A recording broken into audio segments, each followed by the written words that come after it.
C'est l'une des toutes dernières batailles de la Seconde Guerre mondiale. En avril 1945, les États-Unis prennent pied sur l'île d'Okinawa. Une prise stratégique dans l'offensive finale contre le Japon, mais une victoire au bilan douloureux. La bataille d'Okinawa a duré 82 jours. Les forces japonaises y ont perdu près de 80 000 hommes, les Alliés 14 000, près de 150 000 civils ont été tués. Depuis, les États-Unis n'ont jamais quitté Okinawa. Une trentaine de bases militaires américaines sont toujours établies sur l'île et elles abritent encore 26 000 soldats. Cette position s'est avérée stratégique au fil des années, mais les habitants d'Okinawa, eux, vivent de plus en plus mal cette présence des Yankees, d'autant que plusieurs affaires de viol et de meurtre ont sali l'image des Américains. Le gouvernement japonais a donc décidé de construire une gigantesque base dans une région moins peuplée de l'île, destinée à centraliser toutes les forces américaines déployées à Okinawa. Mais pour les habitants de l'île, c'est la porte ouverte à un nouveau renforcement de la présence américaine, ainsi qu'une menace à un environnement pour l'instant préservé. Chaque jour, du sable rouge est utilisé pour détruire les nombreuses richesses de notre mer, ici à Okinawa. Ils détruisent les récifs coralliens.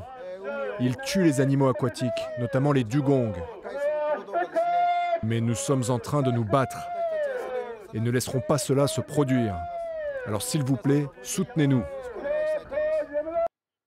Et ce genre d'appel est visiblement entendu. En février dernier, un référendum non contraignant a été organisé sur l'île. 72% des votants se sont prononcés contre la nouvelle base américaine.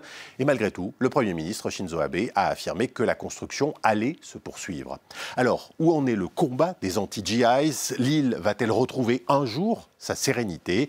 Billet retour à Okinawa, c'est un reportage de Constantin Simon, Aruna Popuri et Tommy-Jean Kitade.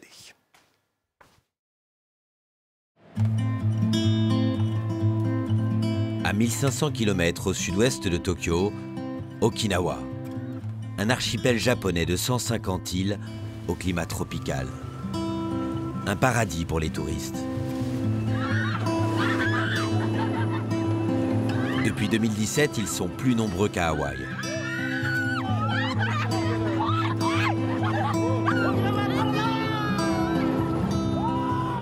Au milieu de ce paradis, des bases militaires américaines, comme celle de Futenma, en plein cœur de la ville de Ginowan. À la fin de la Seconde Guerre mondiale, elle n'était entourée que de champs de canne à sucre. Aujourd'hui, la densité autour est comparable au centre-ville de Tokyo. 90 000 habitants, sous un balai quotidien d'hélicoptères. Avec parfois des accidents. Comme dans cette crèche, à seulement 300 mètres de la base militaire.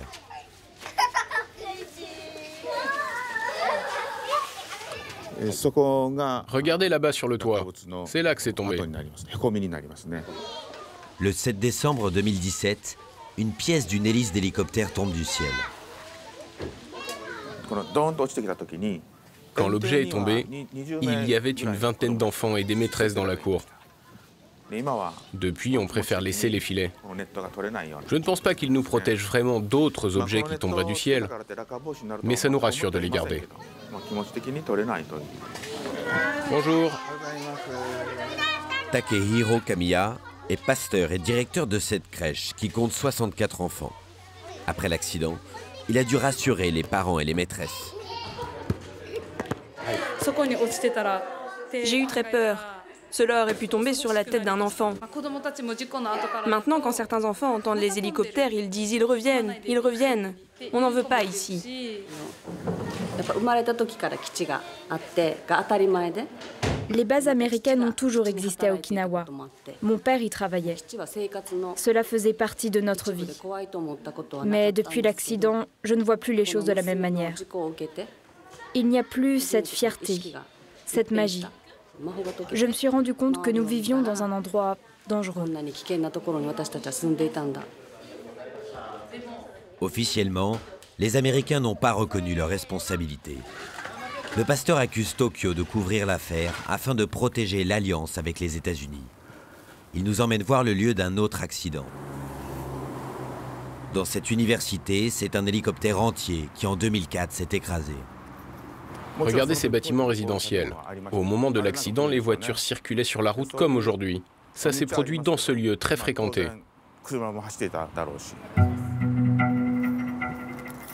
La base de Futenma a été surnommée la plus dangereuse du monde par les habitants d'Okinawa, mais aussi un secrétaire d'État américain. Jusqu'en 1972, l'archipel était sous contrôle direct de Washington. À proximité de la Chine, il reste stratégique pour les États-Unis. 26 000 GI sont postés, l'équivalent de 2 divisions militaires. Plus de la moitié de tout le contingent américain au Japon. L'omniprésence militaire crée des problèmes. Accidents et criminalité.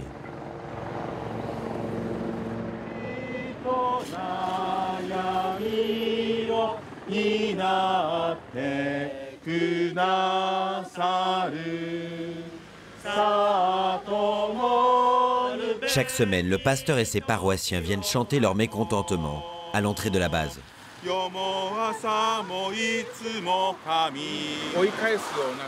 veulent nous faire peur avec ce panneau et ces grillages. Avant, cette limite était plus à l'intérieur de la base. C'est évident qu'ils veulent nous intimider pour qu'on arrête de manifester. Ça me rend furieux. J'ai 4 enfants et 7 petits-enfants. C'est pour eux que je viens ici. Moi, je ne vais pas vivre très longtemps, mais je ne veux absolument pas que mes enfants connaissent la guerre comme moi.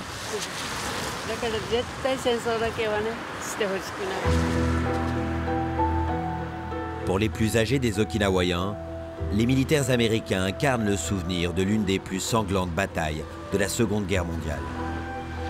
Un traumatisme pour cette île.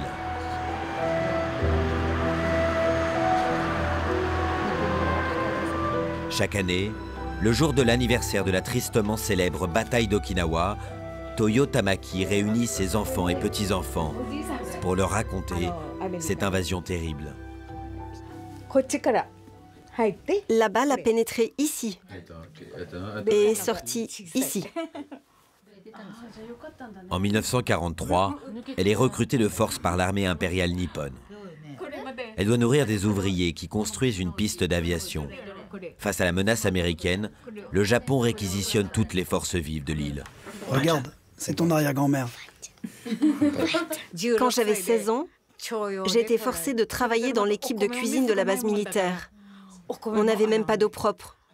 Pour cuisiner le riz, on devait utiliser de l'eau sale. Elle était complètement noire. Quand les ouvriers mangeaient le riz, ils tombaient malades.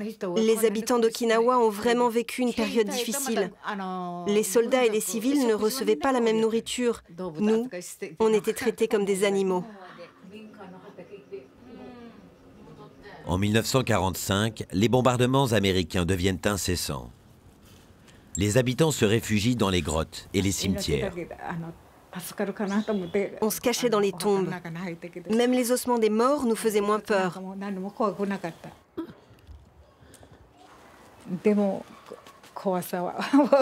Je ne pourrai jamais oublier l'angoisse qu'on éprouvait. Et en même temps, on n'avait pas vraiment le temps de penser à la mort. On avait trop de choses à faire pour survivre. Ici, il y a eu des batailles très violentes. Tout a été réduit à néant. Il n'y avait plus une seule maison debout. Aujourd'hui, quand je rencontre des gens de mon âge, on se demande toujours pourquoi notre petit pays s'est lancé dans une guerre face à un pays aussi puissant. Toyo a échappé à un événement encore plus tragique, les suicides collectifs. Les derniers jours de la bataille, les militaires nippons encouragent le peuple à mourir plutôt que de se rendre. Des villages entiers sautent des falaises. Civils et soldats confondus, plus de 200 000 personnes laisseront la vie à Okinawa.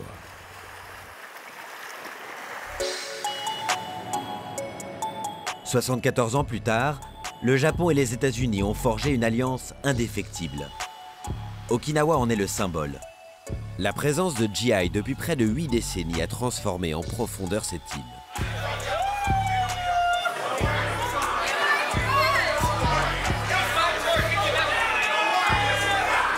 Le soir, les bars du centre-ville de Naha sont pleins de soldats venus décompresser. Les hommes de l'oncle Sam ont mauvaise réputation, mais tous disent se sentir bien à Okinawa. C'est surtout la génération des personnes âgées qui garde un peu de ressentiment contre nous. Mais à part ça, tout le monde est très accueillant. On n'a pas le sentiment que l'Amérique ait vraiment son mot à dire dans les affaires okinawayennes. C'est juste un accord.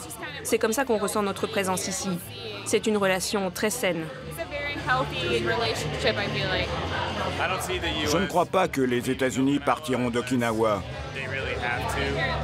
Sauf s'ils y sont obligés.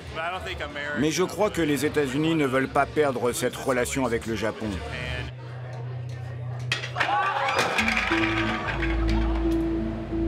Face au mécontentement de la population, le gouvernement japonais a décidé le transfert de la base de Futenma dans une zone moins peuplée de l'île. Un chantier colossal, 2 gigantesques pistes d'aviation sur la mer, coût des travaux, 20 milliards d'euros.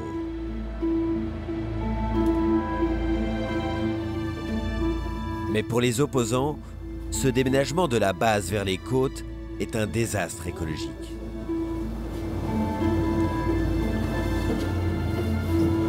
On va à la base de Henoko? Ok. Hiroshi Hashitomi est l'un des leaders du mouvement d'opposition. Régulièrement, il va inspecter les travaux. Il s'inquiète de la destruction des lagons de la baie, cette eau turquoise, l'un des plus beaux récifs coralliens du monde. Ce sont des gardes-côtes? Non, un bateau de sécurité privé. Ils ont rempli le lagon de ciment et de sable. Cette zone était très riche en plantes marines, les dugongs se nourrissaient ici, et ils ne viennent plus maintenant. Les ouvriers ont aussi construit des murs dans la mer qui empêchent les tortues de mer de venir sur le rivage pondre leurs œufs. Nous voulons récupérer notre océan.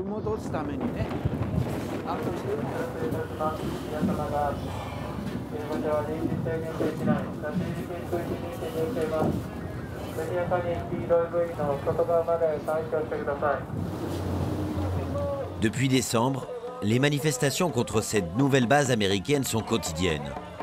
Un blocus humain qui tente d'arrêter les camions qui apportent le sable.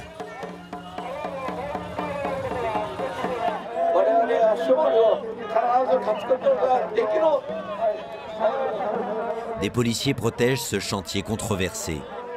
Les manifestants, souvent âgés, sont impuissants à empêcher les travaux.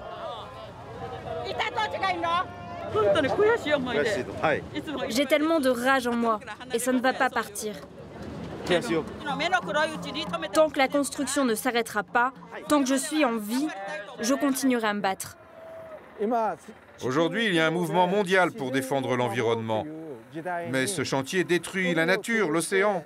Construire une base militaire, une base pour tuer des gens, c'est vraiment une absurdité. Voilà ce que nous voulons dire à la communauté internationale. Les opposants ont le soutien du gouverneur d'Okinawa. Ils demandent que la nouvelle base soit construite ailleurs au Japon. Le 24 février, il organise un référendum local. À 72%, le peuple d'Okinawa rejette la construction. Pour Hiroshi, c'est le grand soir.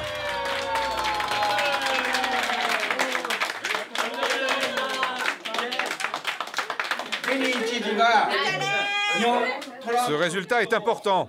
Espérons que cela nous permette maintenant de négocier avec Trump et Abe.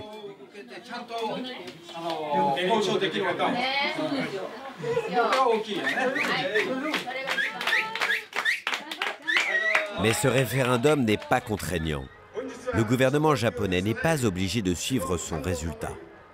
Le Premier ministre Shinzo Abe a même annoncé que les travaux continueraient. Tenez, s'il vous plaît.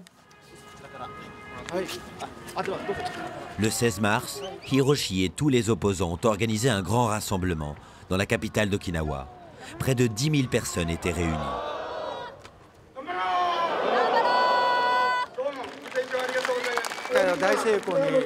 C'est un succès qui montre le choix du peuple. Le gouvernement japonais ne peut plus l'ignorer. Il faut qu'il arrête ce chantier.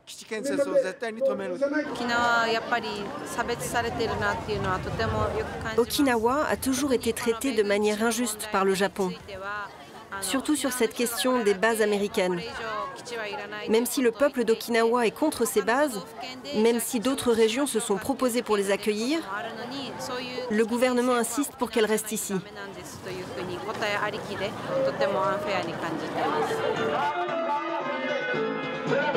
Des nationalistes nippons tentent de perturber les festivités. La tension monte.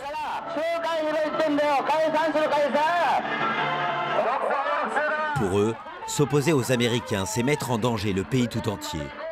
Pacifiste dans sa constitution, le Japon reste entouré de puissances militaires menaçantes. Si les Américains quittent Okinawa, il n'y aura plus personne pour nous protéger. C'est frustrant d'être obligé de subir cette présence militaire américaine, mais nous n'avons pas le choix, car le Japon n'a pas le pouvoir de se défendre lui-même.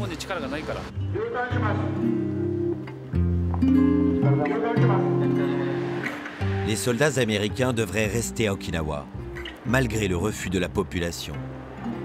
Un camouflet pour la démocratie japonaise. Mais certains disent aussi que depuis qu'ils sont là, il n'y a plus eu de guerre à Okinawa.